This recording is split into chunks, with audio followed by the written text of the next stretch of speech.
আরেকটা প্রজাতি বের হবে, এর নাম ইয়াজুজ আর মাজুজ। নাম শুনেছেন? এই যে এই সূরার মধ্যেই আছে, এই সূরা কাহাফের কথা বললাম না, সূরা কাহাফের পিছনের দিকে আছে ইন্না ইয়াজুজ ওয়া মাজুজ মুফসিদুনা ফিল আরদ। যুলকারনাইন বাদশার কথা পড়বেন, তিনি যে দেয়াল নির্মাণ করে দিয়েছিলেন লোহা এবং তামা দিয়ে, মনে আছে, পড়েছেন? আচ্ছা, এই ইয়াজুজ আর মাজুজ যখন বের হবে, পৃথিবীর পানি খেয়ে শেষ করে ফেলে দিবে। এর এত বেশি হিংস্র হবে যে এদের সাথে লড়াই করার মতো ক্ষমতা কোনো মানুষেরই থাকবে না। এমনকি ঈসা আলাইহিস সালামেরও নয়। ঈসা আলাইহিস সালাম তুর পাহাড়ে চলে যাবেন মুসলিমদেরকে নিয়ে, তুর পাহাড়ের ভিতরে মুসলিমরা সেখানে লুকিয়ে থাকবে, পৃথিবীর মেসাকার অবস্থা হয়ে যাবে, পৃথিবীর পানি খেয়ে শেষ করে ফেলে দিবে হিংস্র প্রজাতি। তখন ঈসা আলাইহিস সালাম আল্লাহর কাছে দোয়া করবেন, আল্লাহ এই বিভৎস জাতিকে ধ্বংস করো। আল্লাহ রাব্বুল আলামিন তখন ওই ইয়াজুজ আর মাজুজের এই কাঁধে, ঠিক কাঁধের মাঝখানে একটা ভাইরাস জন্ম দিবেন। কি জন্ম দিবেন? ওই যে বলি না মহামারীর ভাইরাস, অমুক ভাইরাস তমুক ভাইরাস, এই ভাইরাস আরও সামনে আছে বাকি এখন। ওই ভাইরাসে, ওই পোকায়, ওই ব্যাকটেরিয়া বা যেটাই হোক আল্লাহ পাক যাই দিবেন, এতে করে ইয়াজুজ আর মাজুজের পুরো প্রজাতি ধপ ধপ ধপ ধপ করে মারা যাবে। মানে এটা ছোঁয়াচে রোগ হবে। কি রোগ হবে? ছোঁয়াচে। ঠিক যেমন আমরা একটু করোনা দেখলাম না, একজন থেকে আরেকজন, একজন থেকে আরেকজন, এরকম জিনিস চলবে আরও বিশ্বে। আর এখনকার নতুন রিসার্চ হচ্ছে ওই সাইবেরিয়া অঞ্চলের যে বরফগুলো আছে না, ওর নিচে এই 1 লাখ বছর, 1.5 লাখ বছর, 2 লাখ বছর আগের ভাইরাসগুলো নতুন করে জায়গা শুরু করেছে। হ্যাঁ, এগুলো বিজ্ঞানীরা বলছেন যে এগুলো আবার কোন দিন জানি পৃথিবীতে আত্মপ্রকাশ করা শুরু হয়। সব কিছুই ঘটবে। বিশ্বটার খুব রহস্য আছে, বিশ্বটার অনেক রহস্য আছে। আল্লাহ পাক এগুলো খেলার ছলে সৃষ্টি করেন নাই, পরীক্ষা। লিয়াবলুয়াকুম আইয়ুকুম আহসানু আমালা, আল্লাহ পাক বলেছেন। এরপরে ইয়াজুজ আর মাজুজের সব প্রজাতি মারা যাবে। নবীজি বলছেন জমিনে কোনো জায়গায় ফাঁকা থাকবে না, সমস্ত জায়গাতেই ওদের দেহ পড়ে থাকবে। আল্লাহু আকবার। এরপরে ঈসা আলাইহিস সালাম আল্লাহকে বলবেন, আল্লাহ জমিনটাকে পবিত্র করে দাও। আল্লাহ পাক কি করবেন জানেন? বড় বড় নখরওয়ালা, বড় বড় নখ আছে, নখ দেখেছেন? বড় বড় নখওয়ালা একটা স্পেশাল প্রজাতির পাখি আল্লাহ পাঠাবেন। কি পাঠাবেন? পাখি। এটা কোন পাখি, কি নাম আমরা জানি না, মহাবিশ্বের কোন জায়গা থেকে আসবে তাও জানি না, পৃথিবীতে আছে কিনা তাও জানি না। আল্লাহ পাঠাবেন আবাবিল, তয়রন আবাবিল। যখন আল্লাহ পাখি পাঠিয়েছিলেন না, ওয়ারসালা আলাইহিম তয়রন আবাবিল। আসলে ওই পাখির নাম কিন্তু আবাবিল না, আবাবিল মানে হচ্ছে ঝাঁকে ঝাঁকে। তো ওই পাখি কি আর দেখা গেছে? ওই রকম করে পাথর কেউ নিক্ষেপ করেছে? আর ঠিক এরকম করে এই এক শ্রেণীর পাখি আল্লাহ পাঠাবেন যাদের নখগুলো খুব বড় বড় হবে, বিশাল বিশাল নখ। এই নখগুলো দিয়ে তারা দেহগুলোকে উঠাবে, উঠিয়ে নিয়ে কোথায় যে ফেলে দেবে আল্লাহ ভালো জানেন। সুবহানাল্লাহ, আল্লাহু আকবার। আল্লাহ পাক বিশ্বে কত কি বাকি রেখেছেন। এরপরে আল্লাহ পাক কি করবেন জানেন? আল্লাহ পাক বৃষ্টি বর্ষণ করবেন। এত বেশি বৃষ্টি হবে, এত বৃষ্টি হবে, জমিন ধুয়ে পরিষ্কার হয়ে যাবে। হাদিসে আসছে জমিন চকচক করবে, জমিটা পরিষ্কার হয়ে চকচক করতে থাকবে। এরপরে, কারণ ওই ভাইরাস তো ধুইতে হবে না, ভাইরাসকে ধুয়ে সাফ করতে হবে। তারপরে ঈসা আলাইহিস সালামের সময়ে বলা হচ্ছে, তার সময়ে একটা ডালিম দেখেছেন কিনা? আনার ডালিম। এই ডালিমের যে খোসা হয় না, এই ডালিমের খোসার নিচে একটা পুরো পরিবার আশ্রয় নিতে পারবে। কি বুঝলেন? এত বড় বড় ফল হবে, এত বরকত হবে জমিনের মধ্যে। কখন বরকত হয়? যখন একটা জনপদের অধিবাসীরা আল্লাহর সামনে আত্মসমর্পণ করে, তখন আল্লাহ বরকত দেয়। আমরা কি আত্মসমর্পণ করছি? এই জন্যই তো অর্থনৈতিক মন্দা চলছে। এমনি নাকি? সুদ খাচ্ছেন, দিব্যি ঘুষ খাচ্ছেন, দুর্নীতি করছেন, জেনা করছেন, মানুষের সম্পদ আত্মসাৎ করছেন, বাপে কম দিচ্ছেন, আবার নামাজও পড়ছেন, মাশাআল্লাহ। তো বরকত কোত্থেকে আসবে? তো বরকত কখন আসে? যখন একটা কম আল্লাহর সামনে সম্পূর্ণ আত্মসমর্পণ।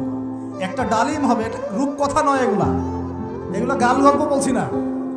এই প্রতিটা কথা আল্লাহ পাকের ওহী থেকে আসছে, এর একটা কথা মিথ্যা হবে না ইনশাআল্লাহ তাআলা। বিশ্ববাসীরা দেখবে একটা ডালিমের নিচে একটা পরিবার আশ্রয় নিতে পারবে। এত স্পেসিফিকলি বলা হয়েছে হাদিসগুলোতে। নবী সাল্লাল্লাহু আলাইহি ওয়াসাল্লাম বলেছেন যে 10 জন ঘোড়সওয়ার, কয়জন ঘোড়সওয়ার? 10 জন ঘোড়সওয়ার বের হবে ইমাম মাহদীর সময়, যারা খোঁজ নিতে যাবে যে দেখি দাজ্জাল বের হয়েছে কিনা। ঘোড়ায় করে খোঁজ নিতে যাবে, দেখি দাজ্জাল বের হয়েছে কিনা। ওই 10, নবীজি বলছেন আমি ওই 10 জনের নামও জানি, ওদের বাবার নামও জানি। সুবহানাল্লাহ, এত স্পেসিফিক জ্ঞান দেওয়া হয়েছে আল্লাহর পক্ষ থেকে নবী সাল্লাল্লাহু আলাইহি ওয়াসাল্লামকে। তার হাদিস থেকে বলছি, ডালিমের নিচে পরিবার আশ্রয় নিতে পারে। তো অনেকে হয়তো হাসবে, কি বলে উল্টা উল্টা, তাই না? নাস্তিকরা মনে করতে পারে যে হাসবে, আরে হাহারি এক দিয়ে রেখে দেবে।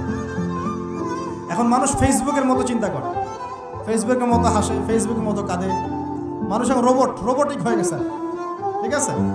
আচ্ছা, এরপর কি?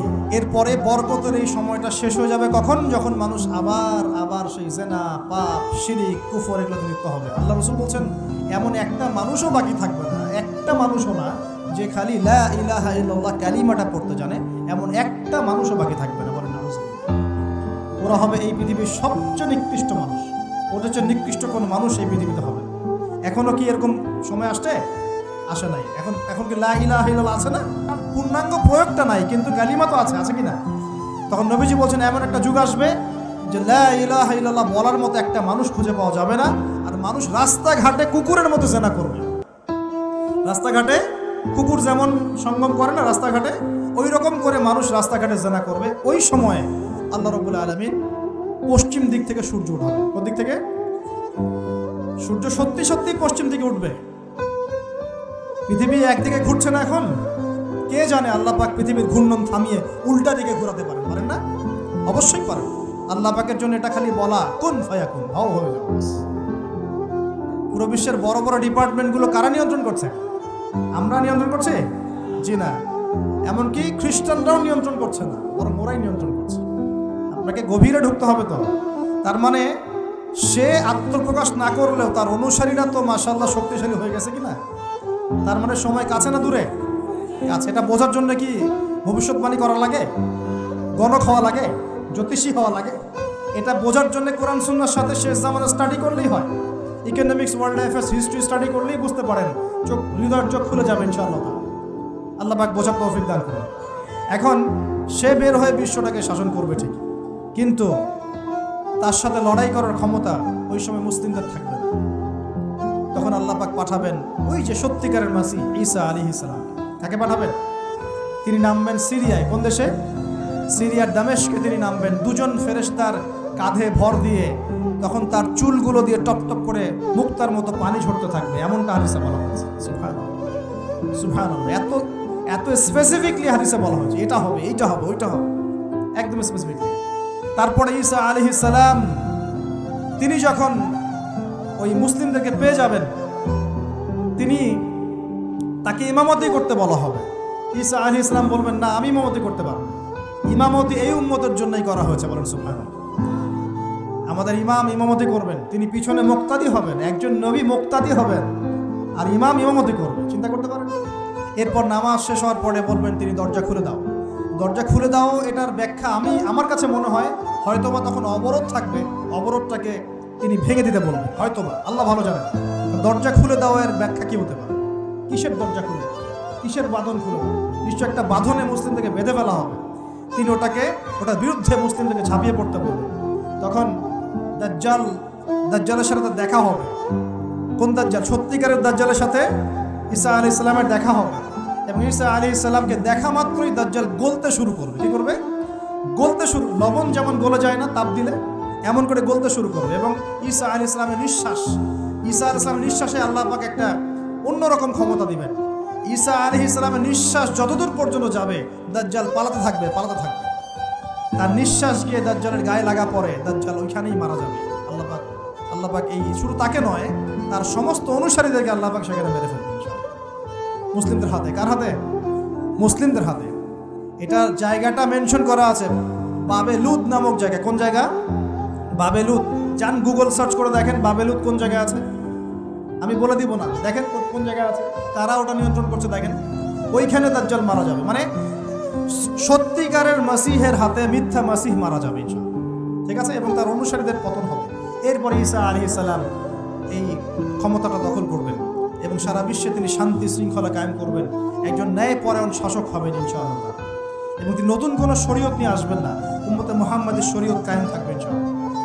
এরপরে 40 বছর তিনি রাজত্ব করবেন। কত বছর? 40 বছর।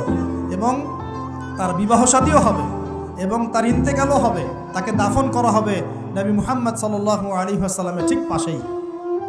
আল্লাহু আকবার। ঠিক তার পাশেই দাফন করা হবে। এরপরে মানুষ আবারও খারাপ হওয়া শুরু করবে। কেমন খারাপ হবে? ও আচ্ছা, মাঝখানে একটা কথা বলতে ভুলে গেছি। ব্যাস, আমি কয়েকদিন আগে রিপোর্ট দেখেছি, পৃথিবীর নিচে কিন্তু আগুনের স্তর আছে। আচ্ছা, জানেন তো পৃথিবীর নিচে আগ্নেয়গিরিগুলো আছে। পৃথিবীর ভিতরেও একটা ঘূর্ণন হয়। সেই ঘূর্ণনের দিক পরিবর্তন হচ্ছে দিন দিন, এমনটা রিপোর্ট এসেছে। দেখেন, আপনি ইন্টারনেট ঘাটাঘাটি করেন।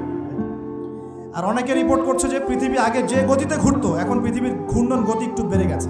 দেখেন রিপোর্ট, ঘূর্ণন গতি বেড়ে যাওয়ার মানে হচ্ছে টাইম দ্রুত পাস করবে। আর শেষ জামানার হাদিস এটাও আছে, সময় দ্রুত পাস করবে, আছে না? এটা হাদিসে আসছে। তো প্রিয় ভাইরা, এই সময় মানুষ খারাপ হওয়া শুরু করার পরে এমন খারাপ হবে, আল্লাহর নাম নেওয়ার মতো কোনো মানুষ থাকবে না, আল্লাহ আল্লাহ বলার মতো কোনো মানুষ থাকবে না। তখন পশ্চিম দিক থেকে সূর্য উঠবে। কিভাবে কিয়ামত হবে? নবীজি বলছেন, একজন ব্যক্তি পানি খাওয়ার জন্যে পাত্রটাকে মুখের সামনে নিবে, পানি গিলতে পারবে না, কিয়ামত হয়ে যাবে। ইযা ওয়াকাআতিল ওয়াকিআ লাইসা লিওয়াকাআতিহা কাযিবা আল কারিআতু মাল কারিআ ওয়া মা আদরাকা মাল কারিআ, আছে না? আম্মা ইয়াতাসাআলুন আনিন নাবাইল আযীম। কত সূরা আছে কিয়ামত সংক্রান্ত, পড়ে দেখেন। ইযা যুলজিলাতিল আরদু জিলজালাহা ওয়া আখরাজাতিল আরদু আথকালাহা ইযা আশ-শামসু কুওয়িরাত ওয়া ইযা আন-নুজুমু ইনকাদারাত। এই সূরাগুলো পড়ে দেখেন। আম্মা পারার শেষ পারাটা, যেটা 30তম পারা, এর সূরাগুলো পড়ে দেখেন। কিয়ামত চোখে দেখতে পারবেন ইনশাআল্লাহ। সিংহায় ফুঁক দেওয়া হবে। আল্লাহ পাকের ফেরেশতার এত ক্ষমতা আল্লাহ দিয়েছেন, একটা ফুয়ে পুরো মহাবিশ্ব ধ্বংস হয়ে যাবে ইনশাআল্লাহ। চারটাখানি কথা নাকি? দ্বিতীয় ফুৎকারে আবার সবাইকে জীবিত করা হবে। এবং এই যে দুনিয়ার জীবনটা আমরা কাটাচ্ছি, এই 30, 40, 50, 60, 100 বছরের জীবন, এই জীবনের এক একটা হিসেব আল্লাহর সামনে দাঁড়িয়ে সেদিন দেওয়া লাগবে। অতএব এই দুনিয়ার জীবনটাতে প্রস্তুতি গ্রহণ করি, 5 ওয়াক্ত নামাজ পড়ি, যাকাত দেই, কালিমা বোঝার চেষ্টা করি, আল্লাহ তাওহীদ শিখি, জানি, বুঝি, নবীর সুন্নত অনুযায়ী আমল করি, হালাল খাই, পরিবার করি, মানুষকে সৎ কাজে দাওয়াত দেই, অসৎ কাজে নিষেধ করি, ইসলামকে আল্লাহর জমিনে প্রতিষ্ঠা করার চেষ্টা করি। আল্লাহ পাক যা দিয়েছেন, জানমাল, সময়, শ্রম, আল্লাহ পাক যা দিয়েছেন, ক্ষমতা, প্রতিপত্তি, সম্পদ, এগুলোকে আল্লাহর দ্বীনের জন্য ব্যয় করি। ইনশাআল্লাহ দুনিয়া সফল হব, পরকালে সফল হব ইনশাআল্লাহ আযজা ওয়া জাল। আল্লাহ পাক আমাদের সবাইকে সমকালীন ফিতনাগুলো সম্পর্কে সচেতন থাকার তৌফিক দান করুন, এবং এই রমজান, আসন্ন রমজানে পরিপূর্ণরূপে ইবাদত করার তৌফিক দান করুন, এবং এই ইবাদত এবং শিক্ষাগুলোকে সারা বছর ধরে রাখার তৌফিক দান করুন, এবং জামানা সম্পর্কে সচেতন থেকে আগামী দিনে যা হবে সেভাবে পদক্ষেপ নেওয়ার তৌফিক আল্লাহ পাক দান করুন। আমিন।